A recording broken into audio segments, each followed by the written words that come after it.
జర్మనీలో నాజీలు చేసిన అరాచకాల మీద ఏమేమి అరాచకాలు చేసినారు దాని మీద ఒక కోర్టు వేసిండ్రు. దాని పేరు న్యూరంబర్గ్ ట్రయల్ చేసి వాళ్ళ అరాచకాలు చేసిన అందరికి శిక్షలు వేసిండ్రు.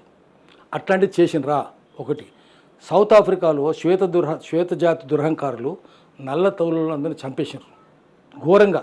సెలూన్ దగ్గరికి వస్తే చంపేసినారు, స్విమ్మింగ్ పూల్ దగ్గరికి వస్తే చంపేసినారు, కనిపిస్తే చంపేసినారు. వాళ్ళన్నిటి మీద నెల్సన్ మండేలా విచారణ పెట్టిండు. దాని పేరు ట్రూత్ అండ్ రికన్సిలియేషన్ కమిషన్. అట్లాంటిది ఇక్కడ పెట్టినరా కాంగ్రెస్ వాళ్ళు? ట్రూత్ అండ్ రికన్సిలియేషన్ కమిషన్ పెట్టినరా? న్యూరంబర్గ్ ట్రయల్ పెట్టినరా? నిజాంను తీసుకొచ్చి కోర్టులో పెట్టినరా? రజాకారాన్ని తీసుకొచ్చి పెట్టినరా? ఒక్క రజాకారికి శిక్ష చేసినరా? శిక్ష బల్లే, లాయకలికి శిక్ష బల్లే, దొంగ పనులు చేసిన ఎవరికి శిక్ష లేదు. వాడు సరిపోయినరు. కింద వాళ్ళకి పడ్డదా? ఒక్కరి పేరు చెప్పమనండి. కాంగ్రెస్ వాళ్ళను, బీజేపీ వాళ్ళను ఫలానా రజాకారికి శిక్షలు వేసినరు చెప్పమనండి. ఎవ్వరు చేయలే. అయితే రజాకారు చేయలేదు కానీ ఎంఐఎం వాళ్ళు వాళ్ళ మీద బ్యాన్ ఉండేది. మజ్లిస్ ఇత్తెహాదుల్ ముస్లిమీన్ వాళ్ళ మీద ఉండేది. కమ్యూనిస్ట్ పార్టీల మీద బ్యాన్ ఉండేది.